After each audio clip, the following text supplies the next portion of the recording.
Oiê, tudo bem com vocês? Esse vídeo de hoje vai ser dedicado ao tema da mudança de signos do eixo nodal.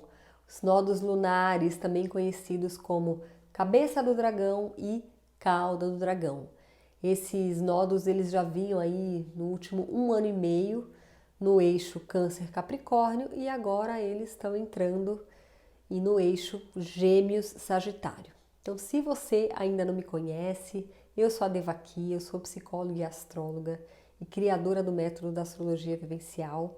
Se você estiver assistindo esse vídeo aqui no YouTube, eu vou te convidar a já se inscrever no canal, já deixe seu like, seu comentário também é muito bem-vindo porque ajuda a crescer esse canal. Você que está me assistindo no Instagram, também o seu like é muito bem-vindo e também o seu comentário é muito bem-vindo, porque também ajuda o algoritmo aí do Instagram mostrar esse vídeo para mais pessoas e assim mais pessoas terem acesso a essas informações tão esclarecedoras, né? Então, retomando aqui o tema, no dia 5 de maio, a gente teve essa mudança então do eixo nodal, né? Onde a cabeça do dragão vinha lá no último 1 ano e meio, transitando pelo signo de Câncer, e a cauda do dragão, que é o nó do sul, sempre eles estão em parzinho, né? Sempre exatamente em oposição, por isso que é um eixo nodal. Então, cabeça do dragão em Câncer, cauda do dragão em Capricórnio. A gente vinha nesse movimento no último 1 ano e meio, que é o tempo que os nodos lunares ficam em cada eixo de signos. Então, no dia 5 de maio, eles entraram em Gêmeos, porque eles andam ao contrário, né? Então, de Câncer para Gêmeos, de Gêmeos para Touro, assim sucessivamente. E eles vão ficar nesse eixo nodal até o dia 18 de janeiro de 2022. Essa passagem, assim, para a gente entender essa mudança, é importante a gente entender de onde eles vêm, né? Até para vocês terem uma dimensão assim da importância dos nodos. Né? Eu não tinha muito essa dimensão. Recentemente comecei a prestar mais atenção neles e percebi o impacto que realmente eles têm. Essa passagem do eixo nodal pelo eixo Câncer-Capricórnio, ela foi muito impactante porque aconteceu juntamente com o alinhamento planetário, né? Inclusive no ano passado, em 2019, teve momentos que essa cauda do dragão, né, o nó do sul, já se encontrou com Plutão, já se encontrou com Saturno, já se encontrou com os dois ao mesmo tempo. Então a gente já veio até de alguma maneira antecipando essa conjunção Saturno-Plutão. Então a gente veio, né, super foi esquentando, né, essa conjunção exata que aconteceu entre Saturno e Plutão no início do ano, né, que eu já fiz vários vídeos aqui falando sobre essa conjunção, né, então depois dá uma pesquisada aqui no IGTV, aqui no YouTube, no histórico, para você saber um pouco mais sobre o significado, porque foi muito poderosa essa conjunção e na sequência tivemos o alinhamento planetário, né, que foi a chegada de Júpiter e Marte se unindo a Saturno e Plutão. Mas então, voltando aqui ao nosso tema, os nodos eles foram muito impactantes nesse eixo Câncer-Capricórnio e o que é importante a gente compreender, né? Sempre que os nodos eles transitam por esse parzinho de signos, aonde está a cabeça do dragão, ou seja, onde está o nodo norte, está indicando para onde a gente deve se direcionar. O que a gente deve se preocupar em desenvolver, em manifestar, em ir naquela direção, aprender sobre aquele signo, né? Porque é para lá que está indicando a setinha, está falando vai para lá. É ali que está o crescimento, é ali que está o aprendizado, é ali que está o desenvolvimento. E o ponto oposto, que é a cauda do dragão ou nó do sul, vai indicar o que eu preciso me desapegar, o que eu preciso deixar embora? São coisas que eu vou precisar de alguma maneira soltar, transmutar, transformar e soltar principalmente os aspectos distorcidos relacionados àquele signo. E foi o que a gente veio vivendo, né? Nessa temporada, né? Esse último 1 ano e meio, todo esse trabalho de ter que rever a forma de lidar com o trabalho, com o dinheiro, com estrutura, que é Capricórnio, né? Com as hierarquias, a importância do trabalho na minha vida, como que eu venho usando essa energia, e o chamado era ir para Câncer, resgata o sentimento, resgata a intimidade, resgata os vínculos familiares, os vínculos íntimos, né? E é bem assim que eu sinto que é um grande recado dessa pandemia até, né? Tipo, todo mundo em casa, né? Não é à toa. É bem câncer isso, né? Retomando a intimidade, a casa, o ir para dentro, a interioridade, que também é outro símbolo de câncer, né? Mas então agora vai mudar a lição, né? A gente durante o próximo 1 ano e meio, ou seja, até o dia 18 de janeiro de 2022, a gente vai estar com esse eixo nodal agora nesse eixo Gêmeo-Sagitário. Então, o que que isso significa, né? Então, eu vou falar um pouquinho do que eu sinto que precisa ser deixado para trás. Depois eu entro um pouquinho nos Gêmeos, né, para onde a gente deve ir. Mas é muito interessante assim, né? Eu fiz algumas reflexões, realmente é muito sincrônico com o que a gente está vivendo, porque esse eixo é o eixo da comunicação, é o eixo do conhecimento, né? E é muito interessante, porque a gente está vivendo um momento que a gente tem muito acesso a muita informação, que não necessariamente é conhecimento, e o grande aprendizado do nosso tempo agora é separar a joia do trigo.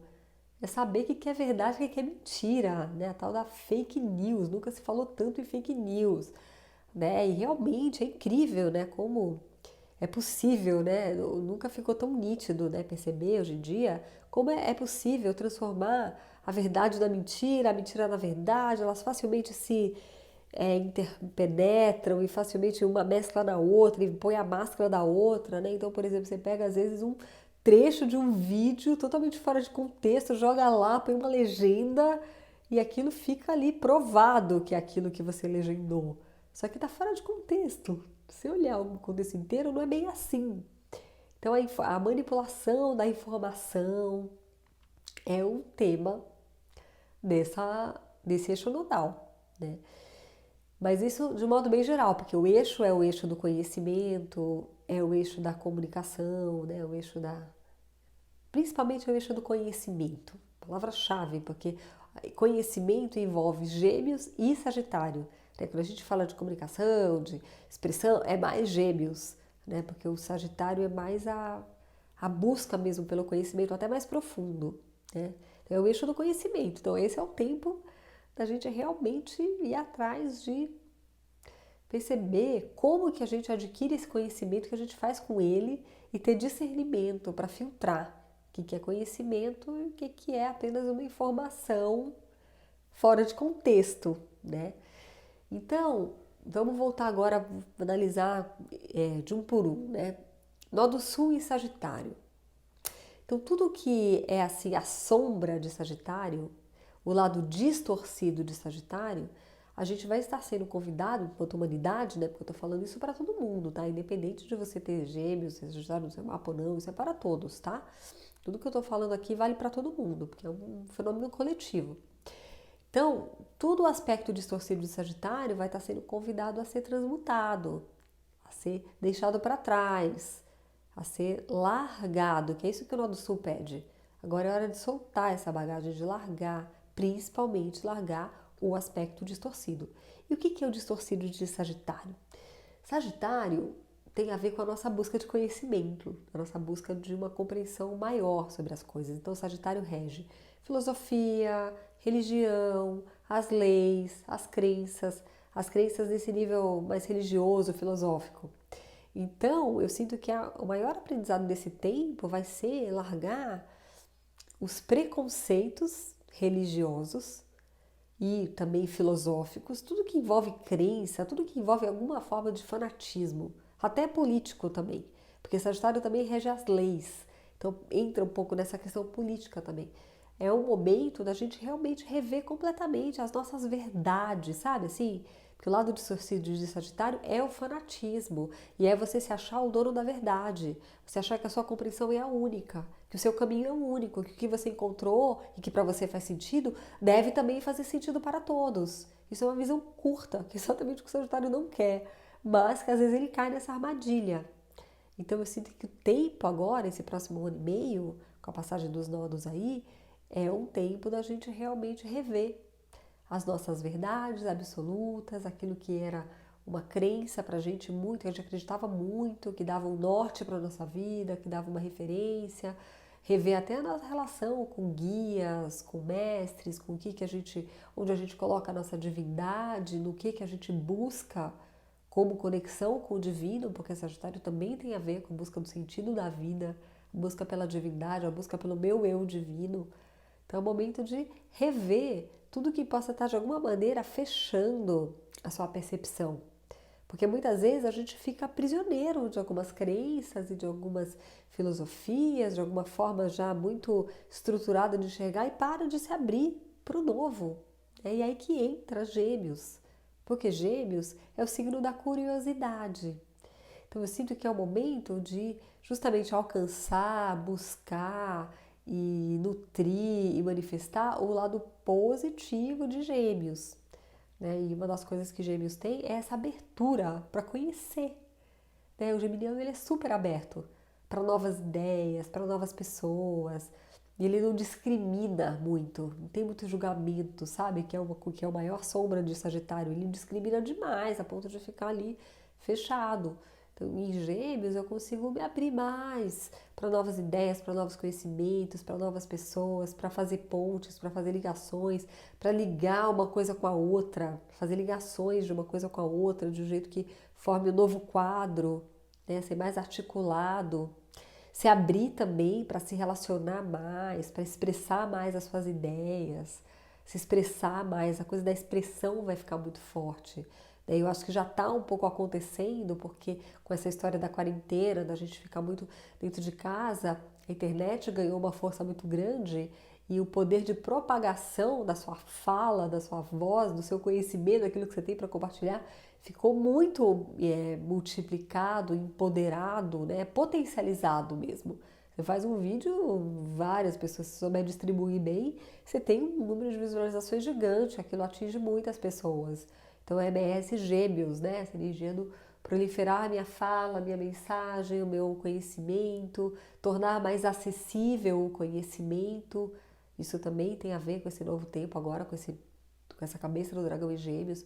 Fica muito mais acessível a informação, o conhecimento. Antes você tinha que se deslocar, às vezes pagar mais caro, porque uma coisa que acontece também com os cursos online, por exemplo, é que como é uma coisa que o produtor grava uma vez e ele só replica, ele pode vender muito mais barato do que se ele tem um número limitado ali, um espaço que só cabe tantas pessoas, que ele tem que pagar um aluguel. Tudo isso encarece toda a estrutura física que ele precisa para poder ter o espaço da palestra, o espaço para transmitir o conhecimento dele. Isso com a internet cai essas barreiras. Então, os Gêmeos, que é o poder da comunicação, da fala e da propagação da informação, ficou super potencializado e tende a se potencializar muito no próximo ano e meio. Tanto é que com essa quarentena, muitas pessoas que nem tinham acordado ainda para o poder da internet começaram a acordar, estão aí se comunicando, estão aí fazendo vídeo, estão aí descobrindo essa força, tendo prazer nisso e provavelmente vai acabar a quarentena, essas pessoas vão continuar a fazer isso, né? Então é uma coisa muito bonita. Então esse eu sinto que é o lado positivo de Gêmeos, né? E uma coisa de Gêmeos é buscar pelo discernimento, né? Esse é um grande tema desse momento agora, né? Porque o geminiano ele é muito aberto, ele quer conhecer um pouquinho de tudo, borboletear por aqui, por ali. E o ponto é saber filtrar, né? Que daí entra até o que Sagitário ajuda, na verdade, porque o Sagitário discrimina. O Sagitário ele traz mais esse discernimento. Às vezes até demais a ponto de discriminar muito e excluir e ficar fanático e fechado. Mas aí o nosso trabalho é achar esse equilíbrio entre Sagitário e Gêmeos, pegar o positivo de Sagitário, que é o discernimento. Vai ter tanta informação disponível, eu posso falar qualquer coisa na internet. O que eu vou falar? O que eu vou filtrar? Como que eu vou... Né? Porque o geminiano, ele tende... A sombra dos Gêmeos é a dispersão, né? Então, o momento que aí é para não ter a dispersão, você precisa do discernimento, que Sagitário ajuda. Então, esse é o aprendizado desse tempo. Eu sinto que vai ser um período bem rico mesmo. E o ponto principal mesmo, torno a dizer, né? Porque eu já falei no começo, mas acho que nunca é demais falar, é realmente um período para a gente discernir o joio do trigo e saber o que é verdade e o que é mentira, sabe? Filtrar a informação, ter discernimento para ver com o que você vai se conectar, o que você vai deixar entrar para dentro, no que você vai acreditar, no que você vai propagar, né? Então, um momento assim bem delicado mesmo, né? A gente vai entrar nessa história. Esse é o estudo agora, né? As nodas mudaram de eixo. Esse é o estudo. É importante lembrar que assim, né? Quando acontece essa mudança de eixo nodal, significa que todos os eclipses, quase todos, na verdade, boa parte dos eclipses acontecem ou num signo ou no outro, né? Então a gente vai ter vários eclipses acontecendo nesse eixo Sagitário-Câncer, ativando essas energias, né? Trazendo a sombra de cada signo, iluminando o aspecto escuro e trazendo à tona para ser transmutado, para ser transformado. Então eu queria passar, né, uma noção aqui para vocês, um calendáriozinho dos próximos eclipses. Mas a gente ainda vai ter esse ano 2 eclipses acontecendo no eixo Câncer Capricórnio, ou seja, a gente ainda pode arrebatar as nossas últimas lições com esse arquétipo que veio sendo trabalhado no último ano e meio. Então a gente tem o primeiro eclipse que vai acontecer nesse ano. A gente já teve, né, na verdade, no começo do ano, né, em janeiro, a gente já teve um, que foi no dia 10 de janeiro, foi super perto da conjunção Saturno-Plutão. Na verdade, a gente vai ter, então, esse ano, nossa, são 6 eclipses esse ano, então isso é meio inédito, porque normalmente é 4 ou 5. Mas a gente vai ter o primeiro eclipse, que já teve, então, em janeiro, então é o segundo, tô falando primeiro dos próximos, né? Dia 5 de janeiro, ou dia 5 de junho, vamos ter um eclipse lunar acontecendo no signo de Sagitário. Aí, no dia 21 de junho, a gente vai ter um eclipse solar, que esse sim ainda pega o signo de Câncer. Vai acontecer em Câncer esse eclipse solar. E aí a gente tem mais um eclipse lunar acontecendo no dia 5 de julho, em Capricórnio ainda. É esse, inclusive, bem especial, porque parece que ele vai estar muito próximo ali de Júpiter, de Plutão, de Saturno, porque Saturno vai estar retrogradando, né, voltando ali para Capricórnio. Então, a Lua também, obviamente, né, o eclipse lunar, a Lua vai estar em Capricórnio. Então, o período vai ser forte. Esse eclipse esse é o último eclipse que vai acontecer no eixo ainda Câncer-Capricórnio. Então, geralmente, esses eclipses são fortes, porque ele é o que arremata. É a última chance de aprender aquela lição, sabe? Aí segue adiante. E aí, depois, a gente vai ter um eclipse no dia 30 de novembro, lunar em Gêmeos. E o último eclipse do ano é no dia 14 de dezembro, um eclipse solar em Sagitário. Então, né, com certeza eu vou fazer vídeo falando de cada um desses eclipses, tá? Porque são datas importantes, eclipses são importantes e eles estão completamente conectados com os nodos lunares. Então, esse vídeo até ficou um pouco longo, mas eu senti que eu realmente queria contextualizar, né? Então, eu espero que tenha trazido aí esclarecimento para você. Me conta aqui os insights que você teve enquanto eu fui falando, o que você já está percebendo, se você quiser compartilhar também coisas que você experimentou, né, nesse último ano e meio, com a passagem do eixo nodal ali em Câncer e Capricórnio, tá bom? São muito bem-vindos aqui os seus compartilhamentos aqui nos comentários, tá bom? A gente vai se vendo então nos próximos vídeos, ou lives, ou eventos por aqui, tá bom? Beijos, namastê!